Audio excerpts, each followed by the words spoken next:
Right, well, the newest addition to the SPFL roster, the Spartans, have only been around for a few weeks since the promotion from the Lowland League, but within that time, they've absolutely arrived with a bang. They opened their League Cup campaign with a shock 1-0 win over Dundee United. Shock, more like class. But while they couldn't make it out the group stages, they continued to get people talking.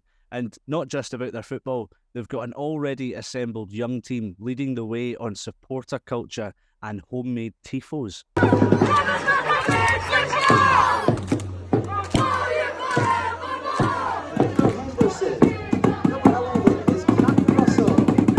to find out a bit more about who these kids are, we've got Kenny Cameron, youth work manager at the club, here to bring us up to speed. So Kenny, I mean, tell us from start to finish, when was this sort of inception of these, club ultras come about, and how excited are you for them? Well, I think first of all, we're very excited for them. We've got a historic season coming ahead for the club, and they're going to play a massive part, as they did, in helping us secure promotion. Obviously, it was Doogie and the players that achieved that, but I think the players and the management at the club that we would acknowledge the sort of singing and the noise and atmosphere generated by the young people really played a part. So that was really good. In terms of when it started, I think it's a youth club. Spartans, if anybody knows anything about Spartans and the Community Foundation, who I work for, we've been embedded in the community for 15 years, over 15 years. And a big part of that is to work with young people to offer opportunities to help them in their sort of own personal development. And one of the things that became apparent during last season was that this onset sort of ultras culture has really taken a grip, particularly in the non-league and the lower leagues, where young people really want to get behind their teams. And we were lucky that we had a group of young people who, have a real affinity to Spartans, because we've maybe known them, for the majority of their life. Some of these young people have been coming to Spartans since they were 6 and 7 years old. And when you look at the ultras, they're sort of aged between 10 and 14. So we might have known these young people from primary school, where we work with them in primary deliver and youth work with them there. They might come to the Breakfast Club or on a Friday night to the youth club or whatever. So we've known them a long time, and youth work is young people led. So when we recognised that there was this wee movement with the young people, that they wanted to really go for this with this ultras group, it's our job as youth workers is to try and help facilitate that. And they've been superb. Well, our job, like I say, youth workers, is to help them if they come up with ideas, just to facilitate it. We're not here to tell them what to do, how to do it. Is to try and make it possible and just support them and give them that wee bit of support where they need it. So as young people led, they've organised themselves. Initially, there's probably a core group. It started off as maybe 16, grew to 20-something, maybe 30-something, and maybe 40. There's a core group now, and they're the group that get together regularly. They'll devise songs, make the banners, the flags. It started off with them cutting in with felt tip pens on pillowcases and attaching it to bamboo sticks and all that. So it started off, you talk about grassroots, this is proper community led and young people led. And then what happened was they wanted a wee bit of help to take it to another level. And as a result of that they've done really well, that more and more people sort of join on match day. And the atmosphere has been great. So they've been a real asset to the football club, but also to the Community Foundation as well. And we're really proud of that. What is it they're called? Is it the Ultras North? Aye, so they came up with the Ultras North. They're proud to be from North Edinburgh. They didn't want Spartans in them, the Spartans Ultras or Ultras Aberdeen. They found that a wee bit boring, so they wanted to do something a wee bit different. So they came up with Ultras North. They felt it gave them a wee bit of identity. They've been to the North. They had a few name ideas, but some of them sounded, if we think there's connotations with Ultras, some of the names had a wee bit connotations, perhaps with something else in terms of the 80s sort of football violence, and they didn't want that, because what they're actually trying to do is there's these perceptions and stereotypes of young people that they're trying to change, much in the same way as there's stereotypes around the term ultra. So, people my age, so we fat baldy guys at 40 odd, look and hear the name ultra, and there's a negative connotation to that, just as same as people look at young people and think negative when they're in groups. And they want to change that perception, because it's not a true reflection of young people, and it's not a true reflection of ultras. And the way they're going about it is they're trying to have people go wow, instead of instead of being scared or making that judgment that it's always a negative. And I'm not going to sit here and lie and say that it's plain sailing. We work in one of the most deprived areas in Scotland, and with that, there are challenges, and our young people face challenges on a day-to-day basis. And it's not all of the young people, but many of them, for want of a better word, some of them are street kids. They're out in the street all day, every day. And there's behaviours and things that probably aren't socially acceptable that they'll display from time to time. But part of the journey in this group is to try and address that through youth work and through that. It's effectively a youth club, and we're trying to address those social issues with them. And let me get a great example of that, right? So somebody had, the Spartans Football Club have the pride flag around the badge, and somebody had tweeted the club basically a bunch of homophobic nonsense, and some of the young people had seen that, and one of them came up to me and said, Kenny, we've seen a homophobic tweet about the pride flag, so they actually went out and got a pride flag for the next game and stuck it on their banner because they want everybody to feel welcome here. Another example would be when they're going along the walkway just at the back of Poulton here, and a wee old lady cycles along and she stopped, and I thought, she's probably going to get me told that these young people are doing this or doing that. But actually, in fact, she was fully praising, saying, that's fantastic, listen, I'm singing songs, they're smiling, they're happy, and that's the perception that this wee group want to portray. That's a testament to the work that you guys do in the community, because the beauty and the romance of lower league football really too is that connection between club and community, and these lads seem to be so buying into that. The banners the tifos are so well made, but it's that sense of they're building a community themselves as well. It's great for their growth as young adults as well.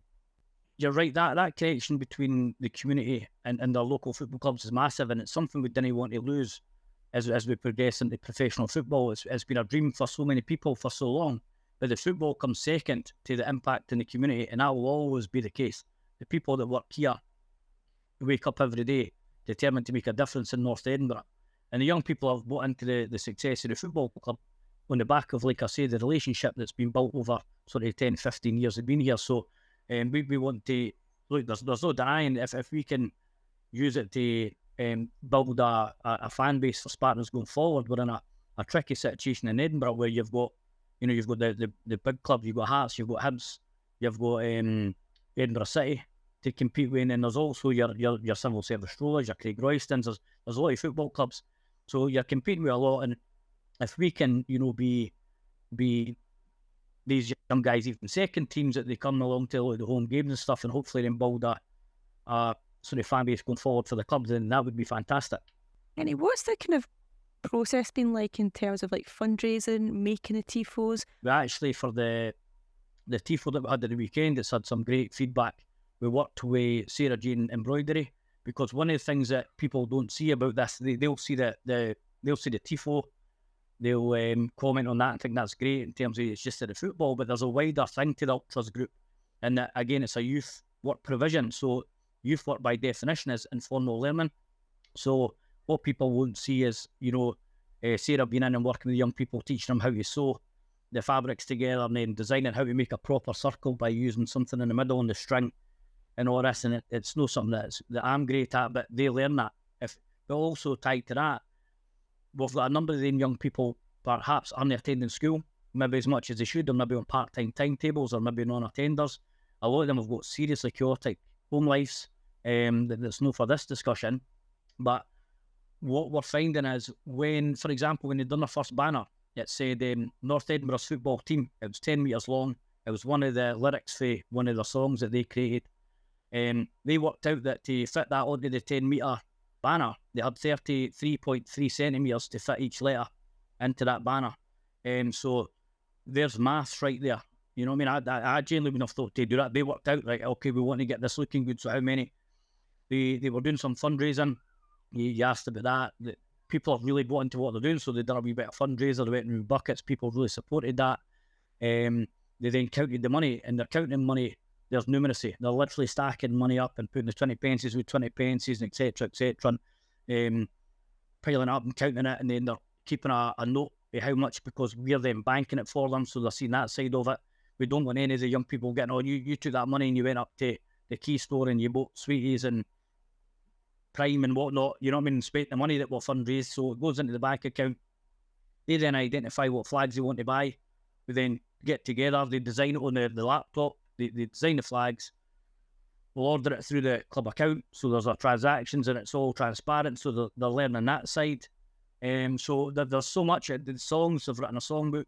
Again, a lot of these young people aren't attending school, so this is literacy. They're literally writing down. And if I showed you some examples of some of the handwriting, it would show you maybe perhaps some of the level that some of the young people are operating at, but it's only going to get better by them doing that and then transferring it on the laptop, and they've made like an ebook, their songs. And again, I'm not going to say it's all rosy. There's some songs that have some swear words and whatnot, but we've got to be realistic. They're young people, and they're young people for Polton and Muirhouse, and it's natural for them to use that language on occasion, and people might like it or not, but they're at the football as well, and when they go to other games, this is what they hear. So we're trying to get them away from that a wee bit, because I've got some great football songs just supporting the team. It's a slow process, and it's informal learning over a period of time, and we will accept that they will make mistakes. We will accept that they will have moments where they maybe let themselves down a wee bit, maybe in the community or whatever, but we're not barring them. That's why we're here. We're here to try and help them with that. So if they do make a mistake, they've got that support network to us and the other ultras, because they came up with almost like an ultras contract that they had to agree to in terms of behaviours in the ground. So no pyro, it's illegal. Magic. They love to have pyro, these things, but they've come up with that and how they represent themselves in the community. And on the whole, they've done really well. One or two issues, absolutely, but they're then supporting each other in terms of how you turn that around for being a negative into a positive, so that it doesn't happen again. Like you're saying, no pyro, but are they doing anything to get around that issue? Aye, so there'll be, again, see young people, right? I've been a youth worker for 20 years and nothing surprises me. A lot of people would think, well, that's incredible they're doing this, but I know their potential because I've seen it so many times. So what they're saying is, look, we can't have pyro, what can we do? All right, we'll get a smoke machine. We'll fundraise for a smoke machine that can be set at the back of the stand, and you can put a colour halter over it, and we'll try and create something like that because that's legal, you know, and it'll add, it's just what can we do as opposed to what we can't do. So I love the mindset that, okay, that's an obstacle, but actually what's the workaround? And so there's problem solving, there's critical thinking. Again, people think there's TIFOs and whatnot, and I mean, again, the TIFO the other day, let's be honest, our level was terrific. A lot of work went in it, even there, right, how to get it to float up on the net. So I didn't know about these things, but they told me it floats up on the net. They worked out the engineering, I suppose. You're getting 3 cables and how they're going to fit through and how they're going to pull it up and how they're going to time it. So that all came from them. And we're just giving them the platform as the foundation and as a football club to sort of express that. And again, as a youth work too, I'm delighted. So, no, it's going really well. I've never seen Laura smile so wide. This is the kind of stuff she utterly adores. Laura runs her own. I think you've got a TIFO group as well for the Scotland. For the Scotland national team as well, but I mean, team, you guys are putting us to shame because this is so impressive with the amount of work you're doing. I think you guys should come in and teach us how to do it. Sounds like a great me. We'll set up the campus all night to have a go, but there's one hand of you good and we take the groups through, you know. Again, this is part of a wider loaded projects at Spartans, you know, so that's one group, it's Ultras group. But again, see, when you're talking about that culture, they've designed their own t-shirts, they made their own logo, there's graphic design, they're now putting them on t-shirts that they sell towards supporting the fundraising. When they did have money, I have to say the club were fantastic. The players and the club paid for their buses to Brechin and to Albion Rovers, including the players buying them lunch. So they, you know, the players really value what the young team bring, you know, to the club, and the young team love them back. The reaction's so good, Kenny. It's kind of almost like, you know, how big is it going to go? Like, I'm really excited to see the next TIFO. Can you give us a wee sample of what it might be, or is it early doors yet? Well, they've already set in a number of designs, and they're doing it 2. One will be spectacular, and one might mean quite a bit to one of the players. You know, Laura, you'll know that they're no cheap. And so they need to fundraise again, but that's part of it, because in the fundraising there's planning, there's organisation, there's teamwork, there's event management. So again, it's this wider thing than simply turning up to the game on the Saturday and you know, if you're not bouncing, you're not Spartan, say all late, you know, and banging your drum. There's so much more to it than that, and we'll support them as best we can. So they're a great wee bunch, and we're really proud of them. That's the success of this, isn't it? Young people having a focus and being really, determined to make a success of something. It's really, really special to hear about the group that you guys are looking after. It's such a nice story, and I can't wait to see it all progress throughout the season, because it's nice, really good to have Spartans in the SPFL. I think it's right that we have this pyramid system the way that it works. It's really, really good, and it shows the impact that it can make when you see a success on the pitch just as much of it. So really, really good, Kenny. I'm glad to hear you're enjoying it. It's going to be a great season. Yeah.